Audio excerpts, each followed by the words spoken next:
Le plan de sécurité de Trump pour la Coupe a frappé l'Iran de plein fouet et l'équipe iranienne rentre maintenant chez elle, la queue entre les jambes.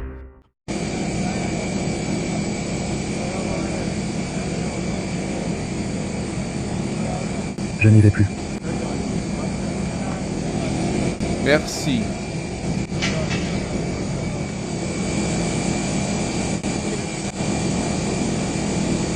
L'équipe d'Iran a terminé sans victoire. Elle a critiqué la FIFA, a critiqué la logistique imposée par les États-Unis, a traversé la frontière depuis Tijuana, au Mexique. Et elle a quitté la compétition après un match nul contre l'Égypte, à Seattle, avec un but décisif annulé par la VAR à la fin. Son gouvernement avait déjà mobilisé l'appareil fédéral, les services d'immigration et la sécurité pour le plus grand événement de la planète. La FIFA s'est retrouvée au milieu, Gianni Infantino est devenu la cible et l'Iran est parti en se plaignant de sa défaite. Persécution, manque de justice et promesses non tenues. Oui, nous devons supplier. Nous nous plaignons toujours de ce genre de choses depuis le début. C'est une Coupe du Monde désastreuse. C'est un désastre. Nous, bien sûr, je veux dire, la FIFA. Ils doivent résoudre tous les problèmes ici, mais malheureusement, ils n'ont pas réussi à le faire depuis le début. Monsieur Infantino est venu dans notre vestiaire lors du premier match et a dit que ce n'était que le début, mais la phase de groupe se termine demain. Et notre équipe logistique n'est pas ici. Ils n'ont pas de visa. Comment est-il possible que nous devions toujours voyager au Mexique? Tijuana, nous aimons le peuple mexicain. Nous aimons Tijuana. C'est très bien. Ce sont des gens très humbles. Nous les aimons. Mais en tant que joueur professionnel, dans une compétition professionnelle, ce n'est pas correct. Vraiment? C'est notre avis parce que maintenant, nous avons dû retourner à Tijuana. Donc sans récupération, sans rien, ce n'est pas juste. Mais à notre avis, ce n'est pas juste. Si cela est juste. La crise porte aussi un symbole que le régime iranien n'arrive pas à effacer. Rachid Mazaheri, ancien gardien de but de l'équipe nationale, reste sans que l'on sache publiquement où il se trouve depuis qu'il a été arrêté après avoir critiqué la direction de l'Iran. Pendant la Coupe du Monde, des supporters ont brandi des pancartes demandant où il se trouve. Parce que, tandis que Téhéran tente d'utiliser le football comme propagande, le nom de Mazaheri rappelle au monde que les athlètes qui défient le régime peuvent simplement disparaître du débat public sans réponse claire, sans transparence et sans rendre de compte. Salutations à tous mes chers compatriotes. Avant tout, je tiens à présenter mes condoléances à toutes les familles endeuillées et aux martyrs éternels de l'Iran. Je ne suis pas quelqu'un qui parle beaucoup ou qui utilise beaucoup les réseaux sociaux, mais nous savons tous que pendant cette période, le responsable de tout ce massacre sans précédent et des crimes récents n'est autre qu'Ali Khamenei et la maudite République islamique. Après 3 ans de service, la seule raison pour laquelle je suis ici, c'est parce que je ne pouvais plus fermer les yeux devant tant de crimes et rester silencieux. Le monde entier doit voir et entendre ce que la République islamique et Khamenei font au peuple d'Iran. Soyez sûrs, soyez certains que le sang de nos proches ne sera pas versé en vain. Nous ne devons pas laisser les choses en rester là, nous ne devons pas permettre que cela soit piétiné.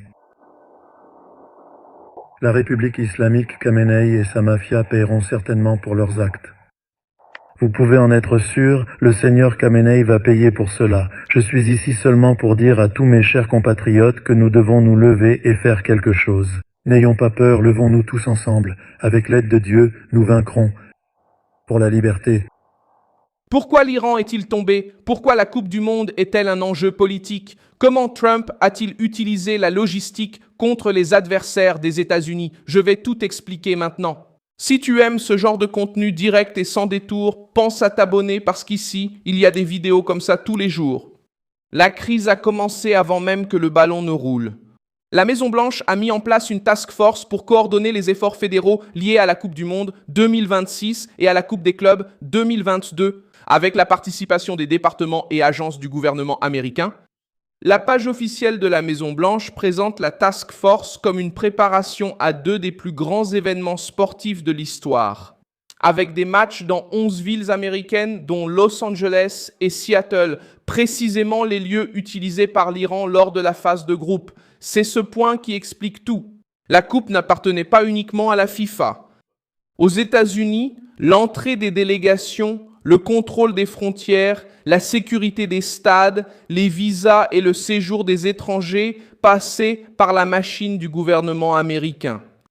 Et quand l'adversaire était l'Iran, une nation en tension directe avec Washington, le sport est entré sur le même terrain que la politique étrangère. L'Iran est arrivé au tournoi entouré de restrictions. Reuters a rapporté le 12 juin que Mahdi Mohamed Nabi, superviseur de l'équipe iranienne, a critiqué le manque de coordination de la FIFA, après que 15 membres de la fédération iranienne se sont vus refuser des visas pour se rendre aux États-Unis.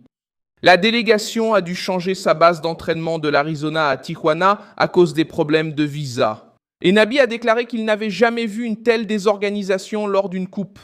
Le département d'État américain a justifié les refus en disant qu'il ne permettrait pas que le système de visa soit utilisé pour infiltrer des terroristes aux États-Unis sous de faux prétextes. Cette phrase a eu l'effet d'une bombe politique parce qu'elle est sortie du domaine sportif et a placé la délégation iranienne dans la logique de la sécurité nationale américaine. L'Iran voulait parler de sport. Le gouvernement Trump a traité cela comme une question de frontières, de menaces et de protection intérieure. La FIFA a tenté de s'en éloigner, mais n'en est pas sortie indemne. Infantino avait soutenu que l'entité ne contrôle pas les décisions migratoires des nations hôtes. Le scénario imposé à l'Iran était simple et lourd. L'équipe était basée à Tijuana, au Mexique, et a dû entrer aux États-Unis pour jouer. Avant le match contre l'Égypte à Seattle, le gouvernement américain a même assoupli une partie de la règle en permettant l'entrée 2 jours avant le match, mais a maintenu l'obligation de sortie le jour même de la fin de la rencontre. Reuters a publié le 23 juillet que le département de la sécurité intérieure a confirmé ce changement et a déclaré que les protocoles de sécurité restaient les mêmes. L'ambassade d'Iran au Kenya a publié une vidéo disant que l'équipe est arrivée à Tijuana à 4 heures du matin après un match aux États-Unis, qualifiant la situation d'injuste et de honteuse. Qualifiant la situation d'injuste et... Très bien. Bien, bien. On se bat.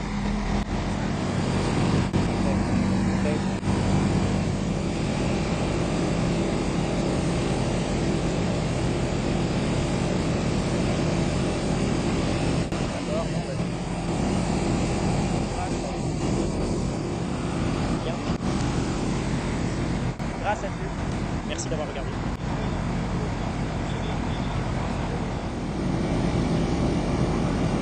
La chaîne publique iranienne, IRIB, a également publié qu'aucune des conditions nécessaires à la qualification n'a été remplie et que l'Iran a fait ses adieux à la coupe, malgré les obstacles attribués au gouvernement américain. Sur le terrain, l'élimination a pris une tournure cruelle sur le plan sportif. Le 27 juin, l'Iran a fait match nul 1-1 contre l'Égypte au Lumen Field à Seattle. L'Égypte a ouvert le score avec Mahmoud Saber, Ramin Rezaïan a égalisé avant la mi-temps et l'Iran a cru avoir renversé la situation en fin de match avec Shoja Khalilzadeh. La célébration n'a pas duré longtemps. La VAR a signalé un hors-jeu, a annulé le but dans les arrêts de jeu et a laissé la sélection iranienne dépendante des autres résultats. Saïd Ezatolahi est sorti en ce moment. Le classement des troisièmes est tel que nous sommes déjà qualifiés pour la prochaine phase. Nous sommes 6e, la Croatie est 7e et la Corée est 8e, mais les équipes en dessous doivent encore jouer. J'expliquerai 3 scénarios pour notre qualification à la prochaine phase. J'espère que cela vous a plu. Après le match nul, Mehdi Taremi a ouvert la crise en public. Le capitaine iranien a qualifié la coupe de désastre, s'est plaint que l'équipe devrait à nouveau voyager à Tijuana sans récupération adéquate et a déclaré que ce n'était pas juste pour une compétition professionnelle. Le reportage a également souligné que le tournoi iranien a été marqué par la guerre, des restrictions migratoires, des difficultés de visa et une fatigue permanente. La narration du régime iranien a tenté de transformer la défaite en une dénonciation contre les États-Unis.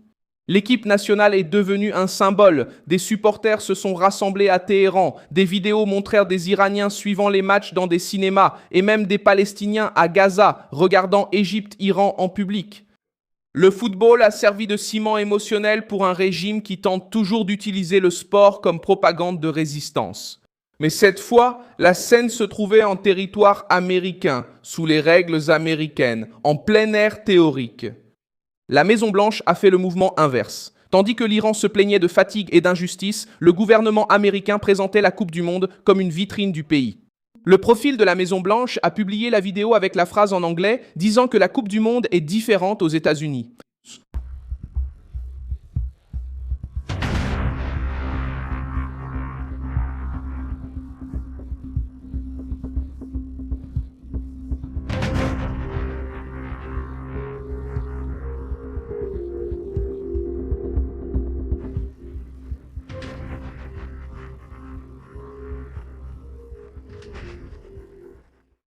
Trump a misé sur la Coupe du Monde comme vitrine de la force, de l'économie, de la frontière et de l'image nationale. L'Iran a tenté d'utiliser sa propre équipe pour montrer sa résistance. Au final, la réalité a montré que celui qui contrôle l'entrée, le séjour, la sécurité et les déplacements contrôle une grande partie du jeu avant même le coup de sifflet initial.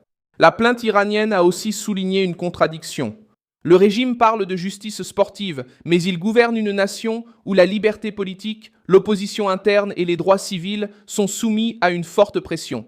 Quand l'équipe a subi des restrictions aux États-Unis, Téhéran a cherché à se poser en victime mondiale. Mais ce même régime utilise le contrôle, la censure et la répression contre son propre peuple. La différence, c'est que cette fois-ci, ils ont trouvé en face un gouvernement qui a traité la délégation avec la même dureté qu'il applique à ses adversaires stratégiques. La FIFA peut être puissante, mais à l'intérieur des États-Unis, c'est le gouvernement américain qui décide de la frontière. L'histoire montre à quel point cela pèse. Lors des coupes précédentes, les pays hôtes assouplissaient les visas pour favoriser le tourisme et la circulation. Reuters a rappelé que la Russie avait adopté un système sans visa pour les supporters munis de billets en 2018. La nouveauté, c'est que le tournoi a eu lieu aux États-Unis, alors qu'une équipe participante était en conflit avec le pays hôte. Pour la première fois, une coupe accueillait une équipe d'une nation en guerre avec l'organisateur. Et c'est là que l'Iran a ressenti la différence entre jouer une coupe neutre et jouer une coupe sur le territoire de son adversaire stratégique.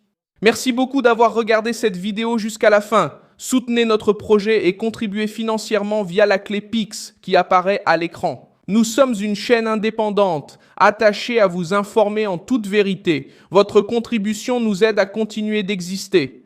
Cloche pour recevoir notification des nouvelles vidéos dans la ville.